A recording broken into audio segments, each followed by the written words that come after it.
Listo, muchas gracias. Pues bueno, ya nos centramos en el tema, estrategias para una publicación exitosa en tiempos de emergencia. Y pues ya estamos viendo que siempre nos surgen cosas inesperadas. Nadie esperaba una pandemia, nadie esperaba que hace un momento nos fueran a hackear la sesión, pero para eso pues estamos nosotros, para tener nuevos recursos, para salir adelante incluso de las situaciones que no esperábamos, ¿no? Esa es la magia de nosotros, de que podemos siempre hacer frente a situaciones que no esperamos, especialmente los que nos dedicamos a educación.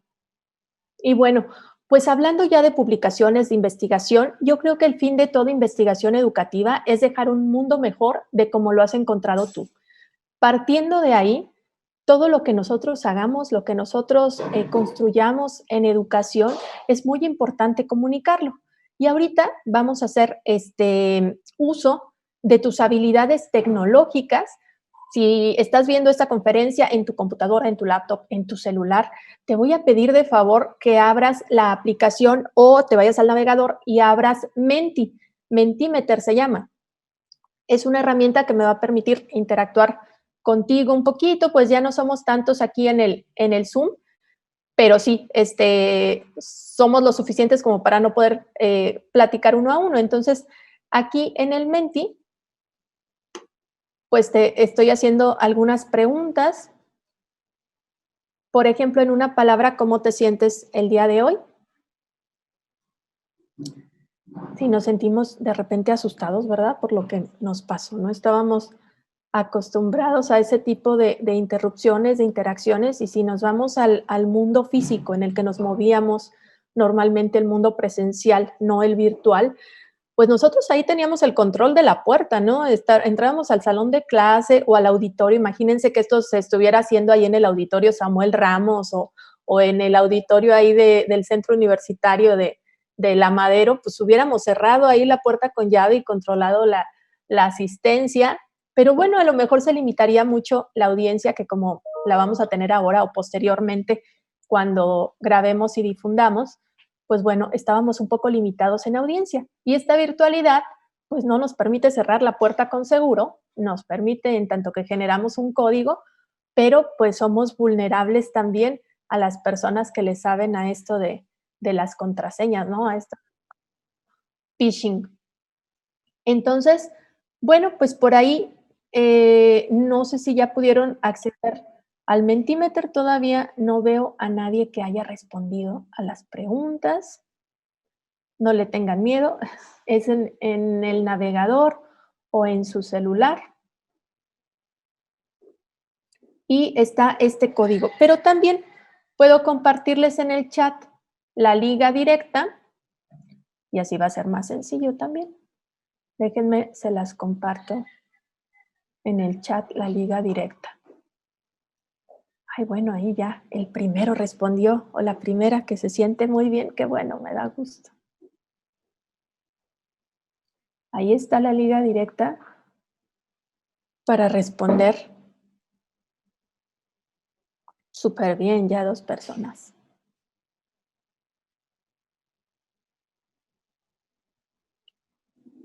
Vamos a ver, esta es la primera pregunta, pero tenemos más.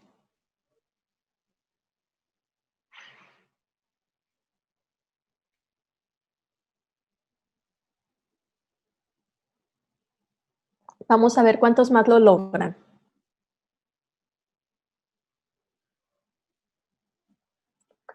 A ver, vámonos a la siguiente, va a estar abierta todavía esa. ¿En qué área te desempeñas actualmente relacionado con la educación? ¿Eres docente, eres alumno, eres directivo, coordinador, eres investigador o cuál es tu tarea ahí?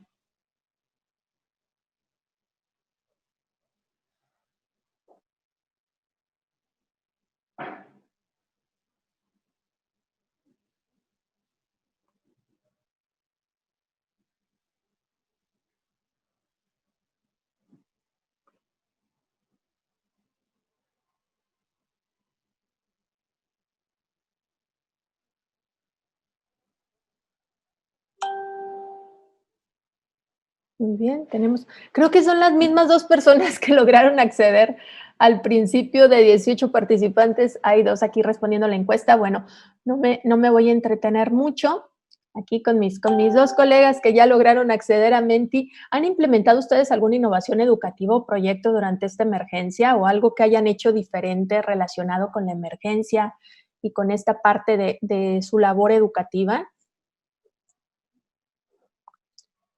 Qué bueno que sí. También es normal que de repente sea que no.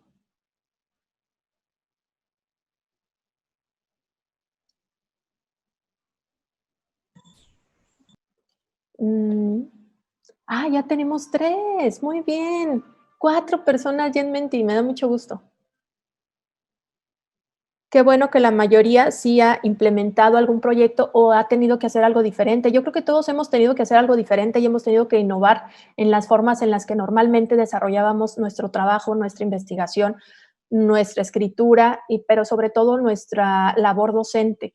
Y todo ello es susceptible de comunicarse a través de una publicación. Ahora, la última pregunta, ¿has publicado tus escritos alguna vez? Mis 4 colegas que entraron a Menti. Bueno, uno sí, 3 no. Muy bien, muy bien, me da mucho gusto. Ya somos 5 en Menti, súper bien. La vamos a dejar abierta, igual vamos a seguir recabando información, y nos vamos ahora de regreso a la presentación. Bueno, más o menos es aquí, 4 personas no, una sí, sobre si han publicado, ya, 5 no, una sí. Pues qué bueno, porque entonces quiere decir que va a ser de utilidad. Bueno, pues ahora sí, vámonos a cómo hacer o cómo lograr una publicación exitosa en tiempos de contingencia.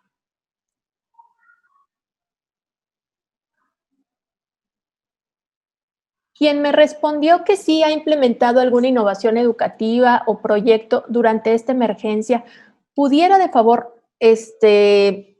alguien, dos personas, levantar la manita por aquí en el chat, informarme o comentarnos, más bien no informarme, sino compartirnos qué innovación o qué ejemplo ha realizado de innovación. La manita se levanta aquí donde dice participantes.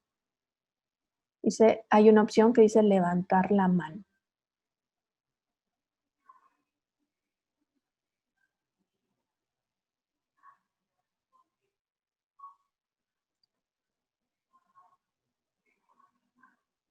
O si no, igual puedes abrir tu micrófono si has implementado alguna innovación y nos quieres compartir cuál es.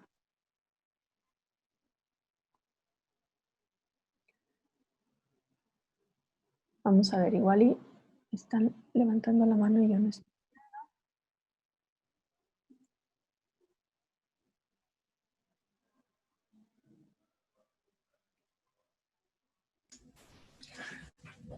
Doctora, buenos días, Hola. compañeros maestros.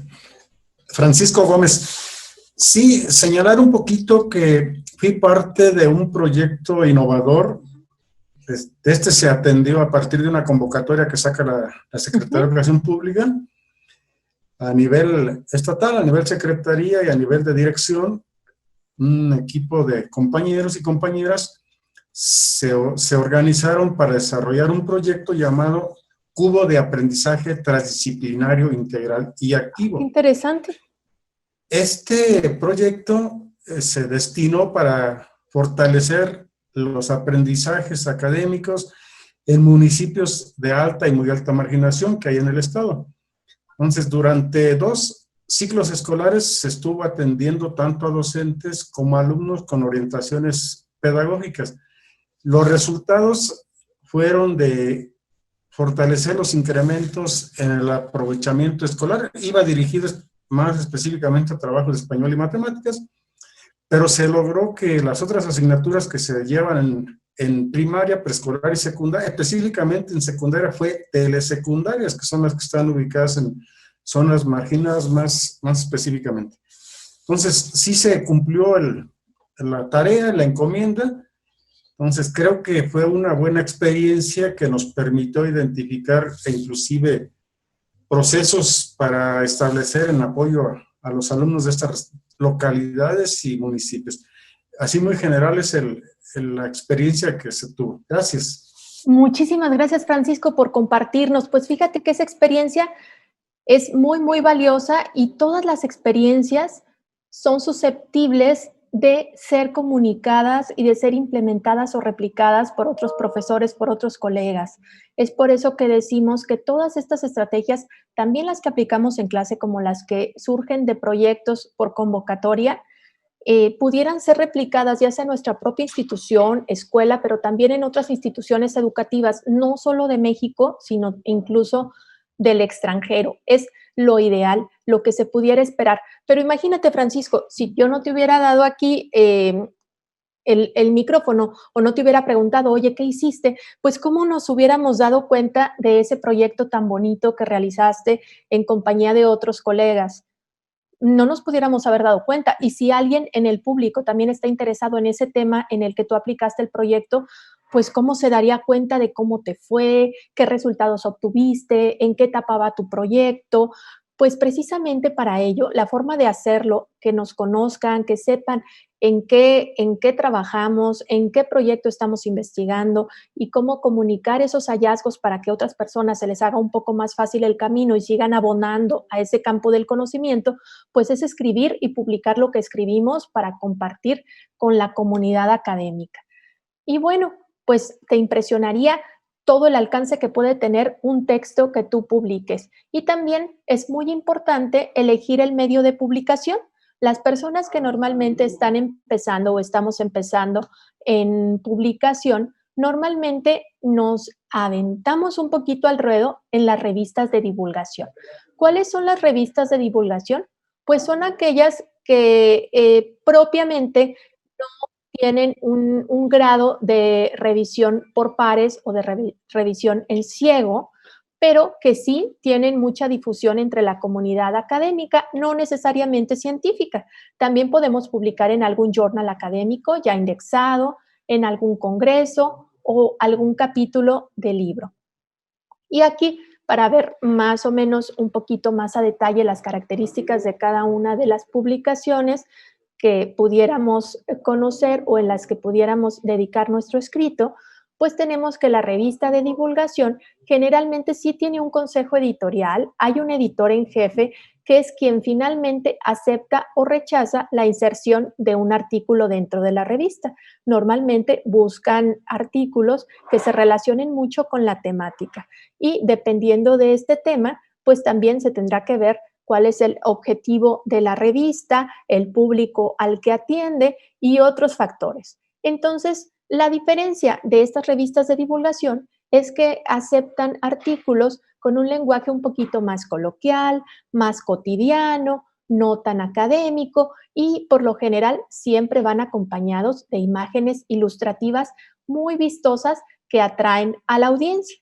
La diferencia con el journal académico o indexado es que este tipo de publicaciones o de revistas reciben artículos de investigadores que ya son un poquito más expertos en cuanto a la escritura académica y están familiarizados con un estilo académico muy definido, muy formal, con algún tema también muy específico.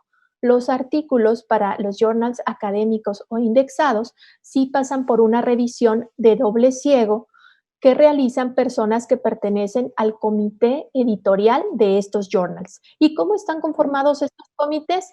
Bueno, pues estos comités están conformados por personas investigadoras muy generosas, así como tú, que les dicen o les piden que si pueden ser parte de ese comité científico en reconocimiento a una trayectoria ya sustentada en haber publicado mucho en este tipo de revistas. Normalmente las personas que forman parte de estos grupos editoriales académicos de revistas indexadas no reciben ninguna remuneración por su trabajo.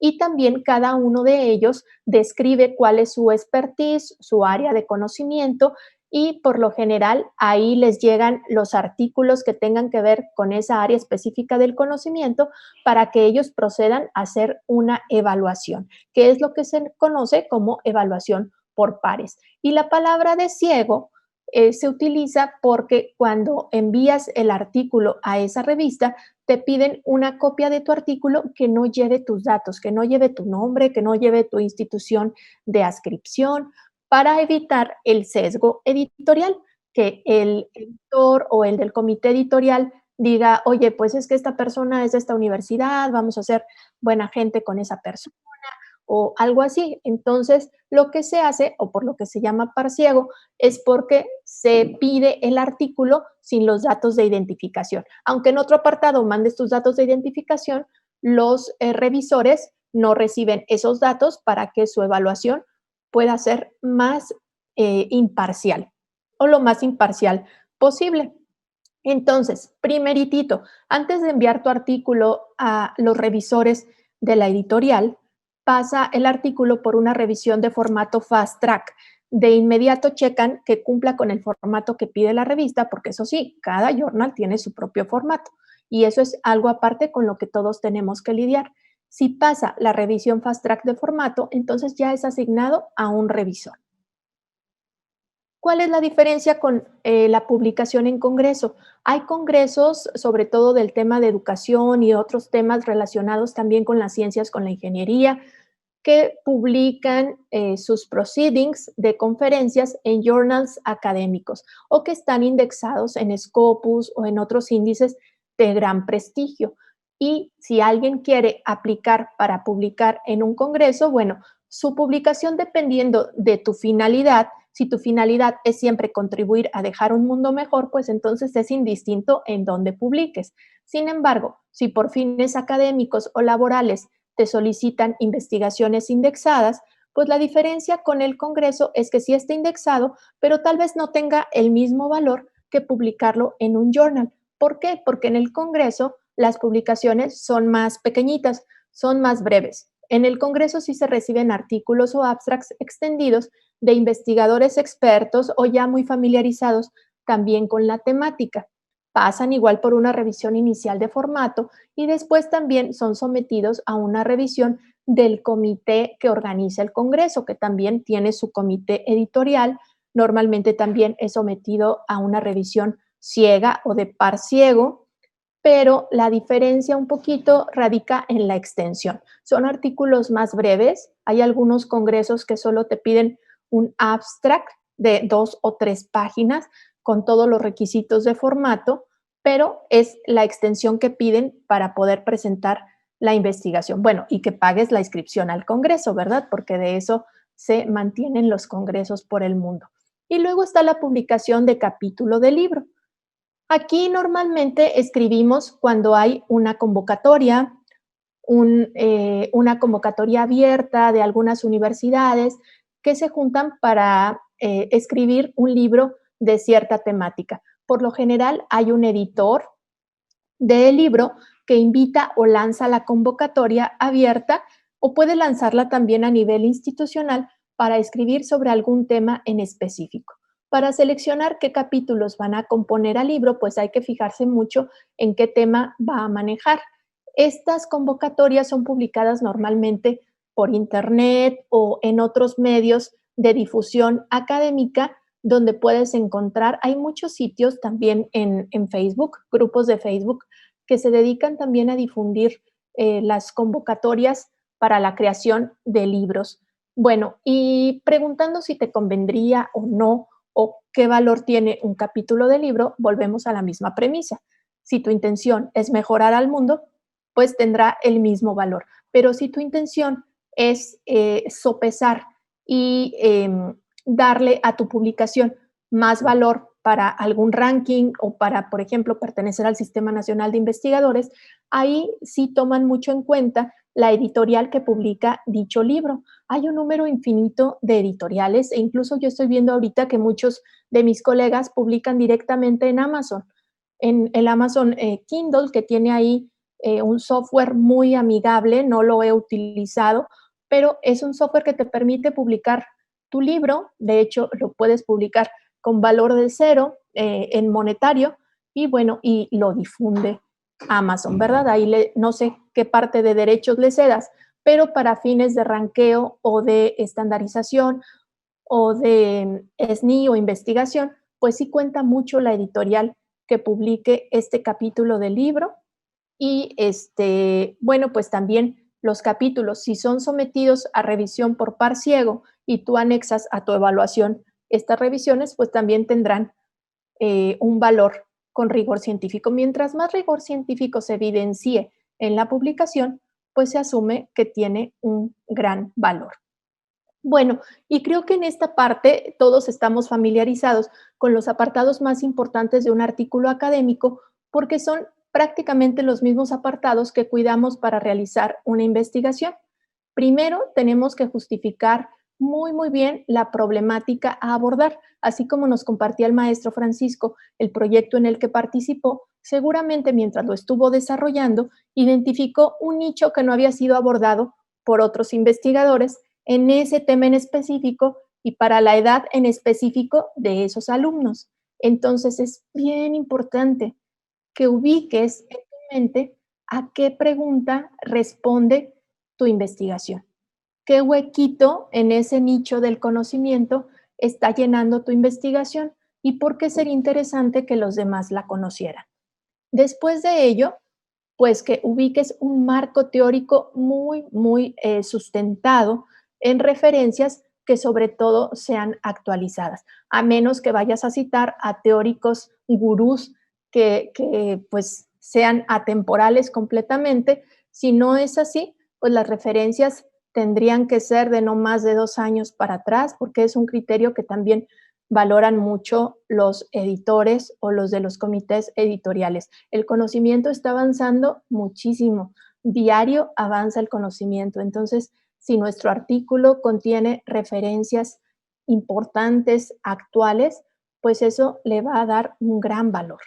También, pues que la metodología esté muy bien sustentada, que tenga, pues el sustento, no importa si es una metodología cualitativa, una metodología cuantitativa, si es cualitativa, que esté muy bien sustentada, muy bien armada. Ayuda mucho también que en la metodología coloquemos gráficas, coloquemos diagramas de flujo de cómo se llevó a cabo el estudio, de cómo se eligió la muestra de participantes, todo ello. Y si es cuantitativa, pues cuanto más, ¿verdad? Dejar muy claros los métodos que se siguieron para el análisis de los datos, para que no quede duda del rigor científico de tu investigación.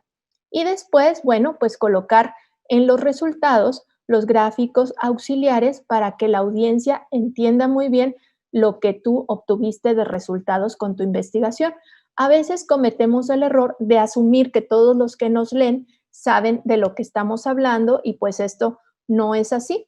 Hay que ayudar a la audiencia a que entienda cuáles fueron nuestros resultados y para ello ayuda mucho que tú le des tu artículo a leer a alguien que no sepa nada del tema, que no esté relacionado con el tema, para ver si lo comprende muy bien o hay algo que no entiende. No porque no sepa del tema, sino porque tal vez la estructura o la explicación de los resultados te queda claro a ti porque tú lo llevaste a cabo, pero no a la persona que lo está leyendo. Y después, muy importante, la conclusión y la discusión.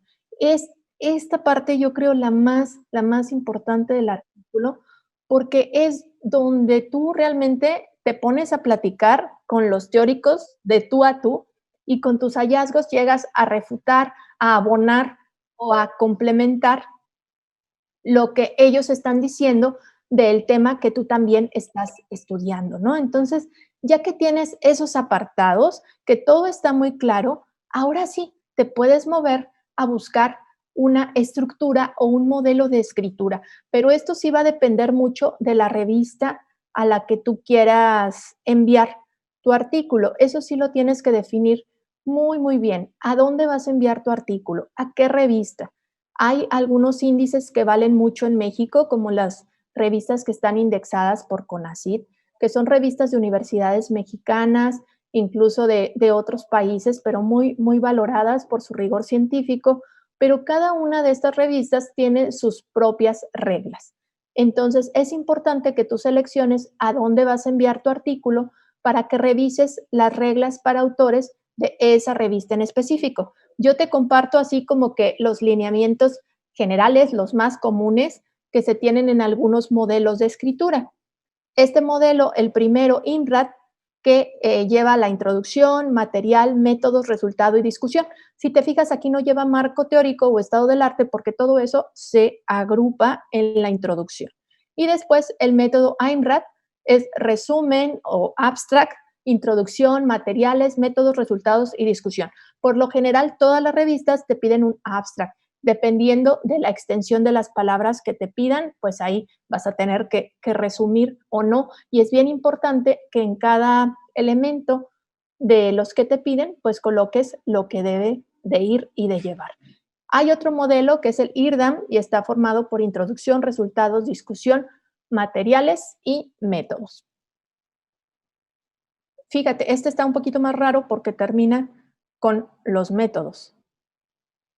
Bueno, ¿y cómo elijo el journal adecuado para lo que yo quiero comunicar? Pues primero, ubícate bien en la estructura de tu investigación, la naturaleza de tu investigación, las palabras clave que llevaron a esa investigación, qué temas son los que aborda, qué nicho es el que está llenando ese huequito en el conocimiento, ubicar esos temas y palabras clave, revisa los catálogos de revistas. Hay muchos catálogos, muchos índices. Ahora varios investigadores, colegas, están optando por publicar de forma abierta, que le llaman. Hay algunas revistas que te ponen la opción de ¿quiere usted publicar en abierto, en open access, para que todo el mundo tenga acceso a su artículo sin pagar? Y bueno, te cuesta también mucho dinero eso, ¿verdad? Pero hay otras revistas que son totalmente open access. Entonces, debes ubicar el tema de palabras clave, después revisar los catálogos de revistas, revisa que tu tema haga mucho match con el tema de la revista, porque hay muchísimas y son tan específicas como tú las busques. Es un journal arbitrado. Yo te recomendaría que si tu fin no es la divulgación, sino la publicación para un estándar o alguna evaluación o que te guste pues medirte y hacer algo más académico, pues entonces busca que sea algo arbitrado. ¿Quién lee esa revista? ¿Cuál es su público? Te puedes dar una idea viendo los artículos que ha publicado esa revista, cuántas vistas tienen, dónde han sido publicados, quién los ha consultado. Por lo general, toda esta información te la proporcionan los indexadores, los catálogos como Scopus, como EBSCO, te muestran ahí cuántas veces han sido citados. Incluso Google Académico, que es el más sencillo y el que está al alcance de todos. La revista tiene una audiencia internacional. Yo te recomendaría que buscaras una revista con audiencia internacional porque tu artículo tiene más posibilidades de visibilizarse. ¿Quién es el editor en jefe?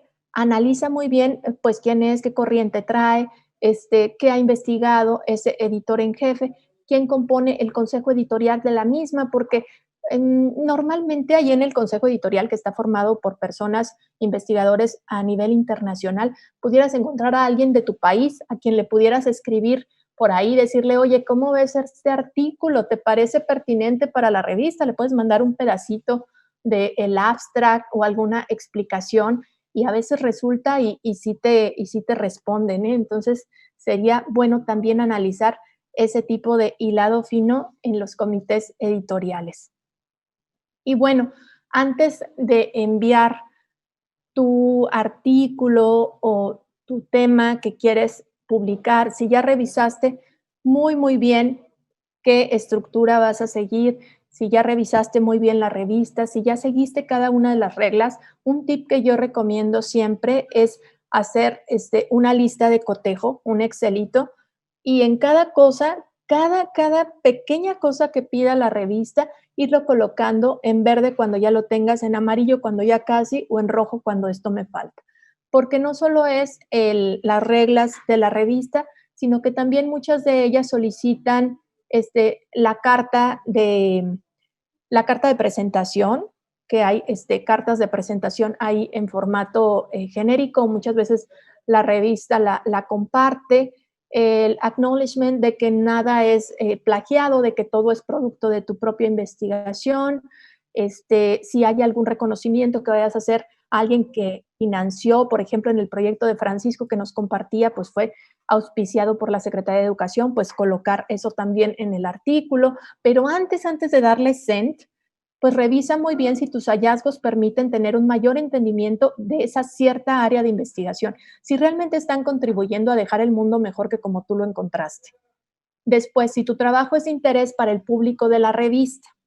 Y luego, si tu manuscrito tiene la estructura correcta, date una vuelta por los escritos de esa revista, revisa cómo están estructurados y más o menos imita la forma de estructura. ¿Se justifican tus conclusiones con los resultados? O sea, no vayan a estar así tan disociadas de que alguien lea tus conclusiones y diga, oye, pero ¿cómo llegaste a esto? Si ni tu metodología ni tus resultados apuntan a esto, ¿eh? Ojo, tiene que haber una conexión, un hilo conductor invisible que lleve al lector desde el principio hasta el final a decir, no, hombre, pues sí, me hace mucho sentido lo que comenta Francisco de cómo empezó, de cómo analizó y después de a qué conclusiones llegó. ¿Son suficientemente internacionales, accesibles y actuales tus referencias? Hay que hacer una lista de esas referencias, una lista visual, no que las pongas en una lista aparte, porque ya bastante trabajo nos cuesta estar armando esa lista de referencias, pero a lo mejor tú te tardaste en tu investigación un año y medio, que es lo que yo les comparto a mis tesistas. Oye, nos tardamos como 3 semestres y tú jamás volviste a tocar tu marco teórico y resulta que ya hay más cosas, ¿no? El proceso de escritura es un proceso iterativo porque siempre vas a estar yendo y viniendo, aunque ya tengas un marco teórico hecho, si te tardaste un año en publicar, pues ese marco teórico ya tiene que ser actualizado, tienes que volver y darle ahí un refresh. Y también si tienen el formato correcto las tablas y figuras. Es bien normal que las coloquemos como nos las hace Excel, ¿no? Con los cuadritos, con las barritas, pero a lo mejor el formato APA ya no la pide así. El formato APA tiene la línea de arriba, la línea de abajo, el título. Entonces, revisar muy bien las imágenes, las tablas. Algunas revistas te las piden en otro formato y en un archivo aparte. Hay que ser muy exhaustivo con ello. Corregiste todos los errores gramaticales y de ortografía. Si se fijan, yo aquí en corregiste tuve ya un error de ortografía. Corregiste todos los errores gramaticales. A veces se nos pasan, a veces estamos escribiendo muy rápido o le damos al checklist de la ortografía en el Word y de repente se nos pasa o se le pasa. Es bien normal, revísalo antes de darle send. Bueno, ya le diste send, ya mandaste el artículo, ya estamos ahí con el Jesús en la boca pensando que nos van a responder. Y pues hay revistas que se tardan muchísimo, ¿eh? Normalmente el promedio de respuesta de una revista así muy seria, muy buena, pudiera ser un mes más o menos, unas 3 semanas.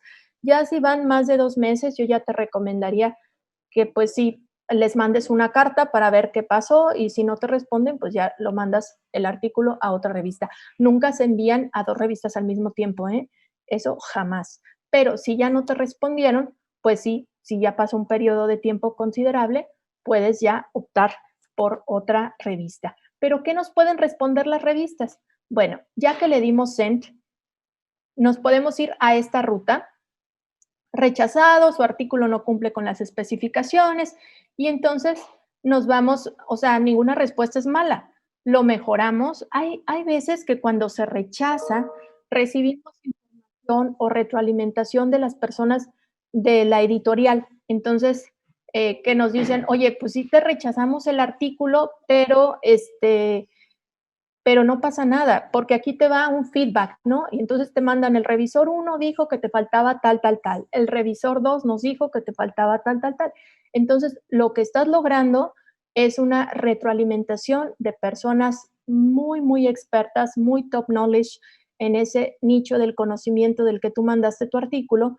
Te están rechazando, pero te están dando un feedback, el por qué te rechazaron, y con ese feedback, que es un tesoro, que no pudiéramos haber obtenido de otra forma, pues tú lo mejoras y lo envías a otro journal. O incluso pudieras hacer el ejercicio de enviarlo al mismo journal. Pudiera ser que en una segunda vuelta sí fuera aceptado. A nosotros, bueno, a mí me pasó con mi colega que escribí un artículo, bueno, con 2 de mis colegas, con Juan y con Felipe, mandamos el artículo a una convocatoria de revista.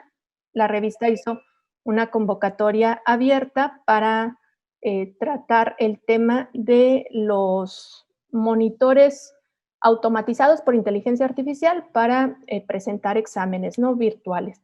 Entonces, uno de los subtemas era los dilemas éticos utilizando este tipo de tecnologías de inteligencia artificial en los exámenes supervisados, ¿no?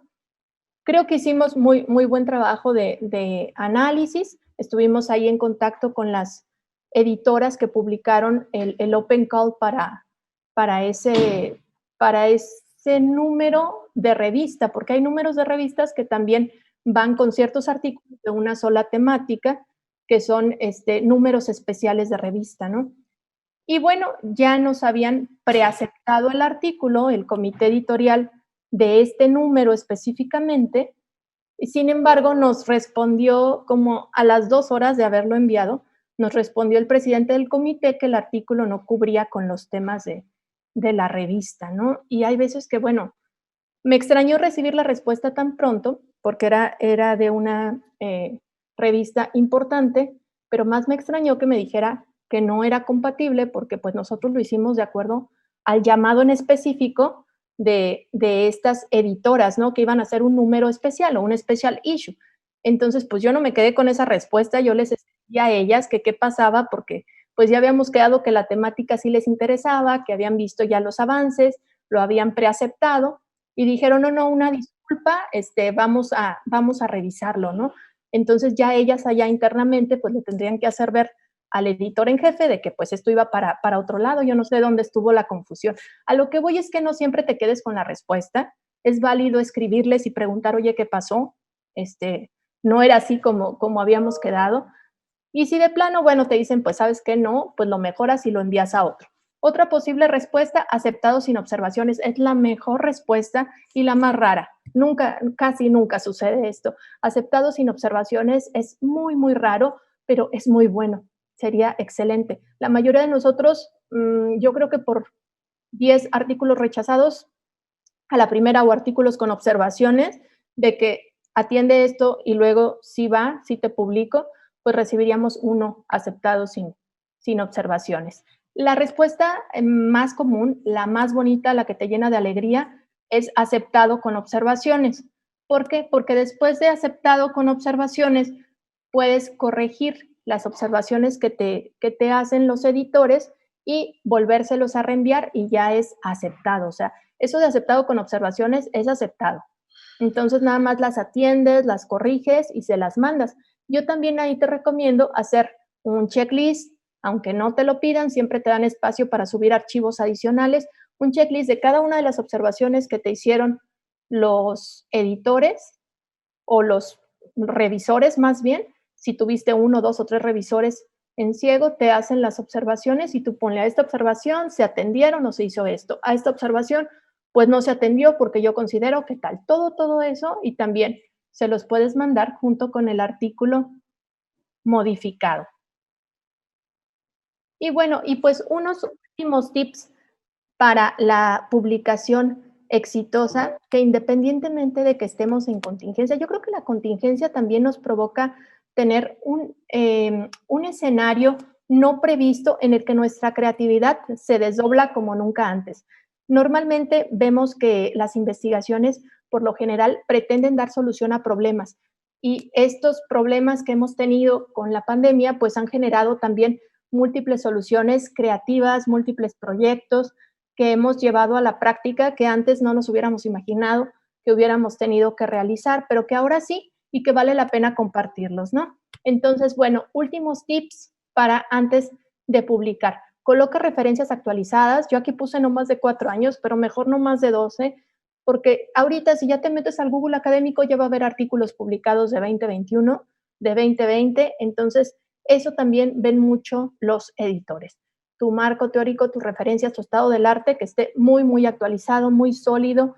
Buscar algún mentor que lea tu artículo, que ya haya publicado antes. Por lo general, esto se da en un espacio de generosidad, de empatía.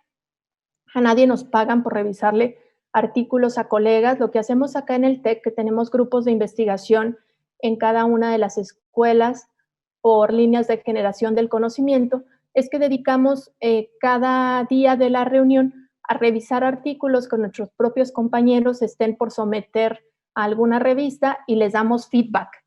Feedback generoso, yo le llamo, porque pues nos retroalimentamos unos a otros y eso es muy, muy valioso. El tiempo de nosotros, de los docentes, de los investigadores, es muy, muy cortito. Siempre estamos batallando con el tiempo, por ello requiere una gran generosidad el revisar algún artículo de tu colega. Revisa también el estilo de redacción de los artículos que ya publicó el journal que tú escogiste. Date un clavado, busca artículos que hablen de tu tema, te sirven para tu marco, pero aparte también te da idea de cómo es la estructura. Un lenguaje claro siempre va a ayudar, ¿eh? No creas que por ser lenguaje académico tenemos que hablar acá muy redundantes. No, no, no, no. Al contrario, muy claramente para que todo se entienda. Y otro tip es que publiques en inglés. Si tienes la facilidad o el acceso a recursos para que tu artículo sea traducido, publica en inglés, porque esto le va a dar una proyección mucho más grande que el publicar en español. Y bueno, pues es el lenguaje académico más utilizado de acuerdo a las fuentes que hemos consultado y también pues que todos los días te hagas el propósito de escribir algo. Alguien, un experto que publica mucho, me dijo alguna vez que tenía que escribir 2 horas al día. Nunca lo he logrado, más que cuando sí tengo así como que un deadline que digo, ya hoy voy a terminar esto y sí, o sea, no solo 2, sino 4 o 5, pero no soy constante de diario. Ojalá tú sí puedas ser constante de publicar, no de publicar diario, sino más bien de hacerte la meta de publicar y de escribir diario, aunque sea un pedacito. Esta emergencia nos ha hecho publicar o aplicar más bien nuevas habilidades que vale la pena compartir. Ojalá que te animes a publicar. ¿Cómo ves? Bueno, pues yo hasta aquí sería lo que te podría compartir. Son pequeños tips, seguramente tú ya tendrás experiencia, podrás utilizarlos y pues muchísimas gracias por la atención. Cualquier duda, cualquier cosa, vamos a abrir un espacio, ¿verdad?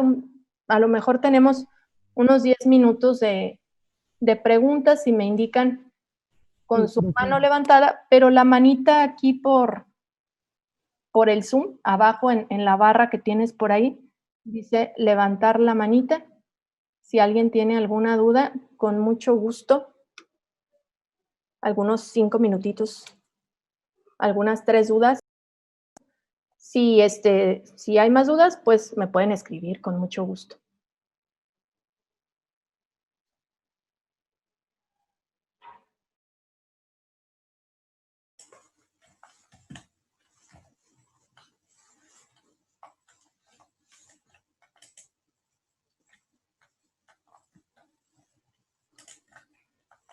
No veo que haya dudas. ¿O quedó todo muy claro? No se entendió nada. Yo, doctora, si me lo permite. Claro que sí, maestro. En la apartada comentaba usted de rechazado, ¿quiere decir que ya no hay posibilidad de hacer revisiones y volvérselo a enviar? Definitivamente, bueno, porque usted comentaba tomar en cuenta lo que le dijeron a uno y enviarlo a otro lado. O sea, definitivamente ahí ya no. Mira, sí pudiera ser, no hay como que nada escrito, no hay una ley, no hay un código, dependiendo. Si, por ejemplo, el rechazo es así en seco, de que sin ninguna retroalimentación, ahí sí yo recomendaría que mejor tomáramos nuestro artículo y nos retiráramos a otro journal. Pero si el rechazo es con feedback de cada uno de los revisores, sí pudiéramos atender a cada una de las observaciones, así como sugerí, reenviarlo y ver la posibilidad de una reconsideración. Yo creo que sí es válido. De hecho, también hay algo que se pudiera hacer antes de enviar, que es una carta al editor en jefe preguntándole qué tan aceptable o qué tan posible ve la publicación de tu artículo, sin que se lo envíes todo en extenso, sino enviarle un poco nada más el abstract o un resumen extendido para que se dé idea, y hay veces que te contestan y te dicen, sí, pues adelante, mándalo, o sea, ya tienes como que ahí un pequeño caminito andado. No hay que tener miedo de mandarles cartas, ¿eh? Es lo más común y a veces sí ayuda mucho. Muchas gracias, doctora. Por acá Moni está levantando la mano. Adelante, Moni. Sí, muchas gracias, doctora. Y a mí me queda duda porque algunas veces me piden participar en un congreso y me piden que presente como los avances de la investigación que estoy realizando y después me solicitan que envíe el artículo para la publicación en el congreso.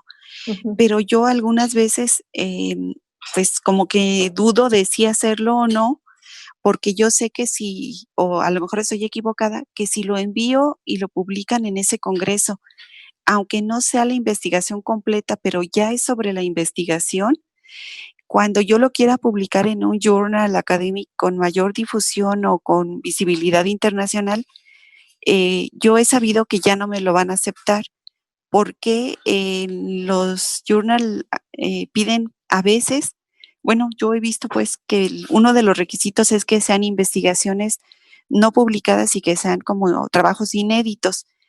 Entonces, quiero saber si sí estoy en lo cierto y qué tanto, como que o sea, ¿qué me recomendarías, por ejemplo, para como manejar esa situación? Porque a veces me siento como, pues sí, es mi obligación entregar el trabajo completo si me lo están solicitando para participar en el congreso, aunque a veces basta para participar con enviar el abstract, pero quisiera como un poquito de orientación a ese respecto y saber si eso que pienso es cierto o no es cierto.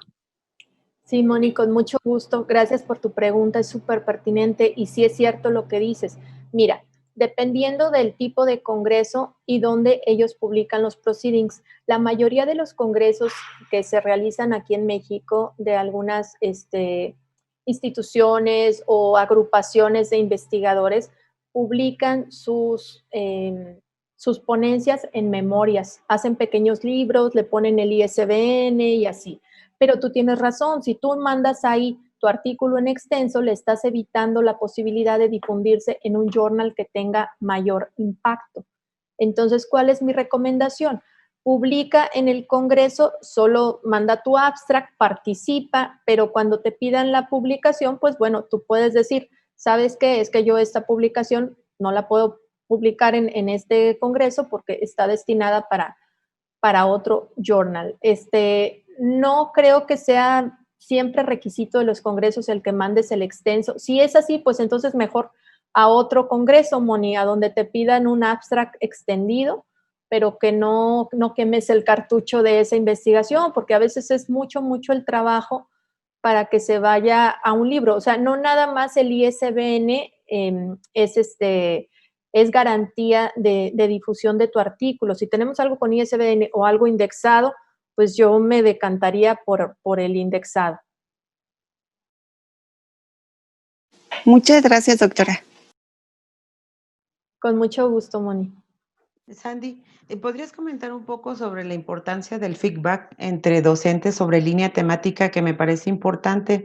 Escuché en otra conferencia en el Virtual Educa sobre redes, o sea, dedicadas sobre líneas temáticas para hacer ese feedback que comentas, muy interesante. Sí, cómo no, Orfi. Mira, acá en el TEC estamos agrupados de por sí por grupos de investigación por líneas temáticas. Esto pues es a nivel institucional y de alguna manera también dentro de los grupos hay una confianza. Sé que hay redes así masivas, a lo mejor de, de grupos del conocimiento, de líneas de generación del conocimiento, pero yo recomiendo que esta revisión entre pares se haga entre una comunidad estrecha con la que tú tengas mucha confianza. ¿Por qué? Porque, bueno, pues no conocemos también a todas las personas a fondo como para saber, pues les vamos a difundir un artículo, por ejemplo, acá en el grupo de investigación se manda el artículo en Word a todos y todos los que quieren, ¿verdad? Les hacen referencias y correcciones ahí mismo y lo comentamos en la reunión, pero tú estás entregando toda tu investigación ahí, entonces yo recomendaría que más bien entre grupos de trabajo de personas que ya nos conocemos, que ya sabemos qué principios manejamos, qué principios éticos nos rigen, pues entonces sí, ahí sí podemos tener ese feedback, pero no enviarlo a personas que no conocemos, porque pues nos podemos llevar una experiencia desagradable, ¿verdad? Muchas gracias, Sandy. Con mucho gusto.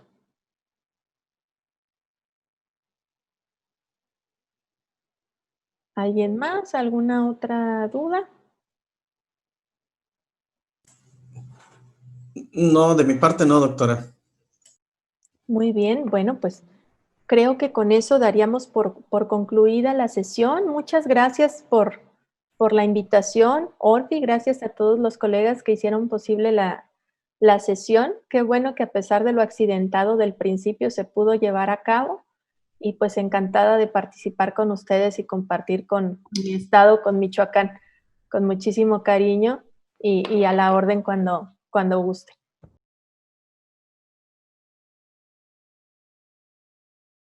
Gobierno de Michoacán. Michoacán se escucha.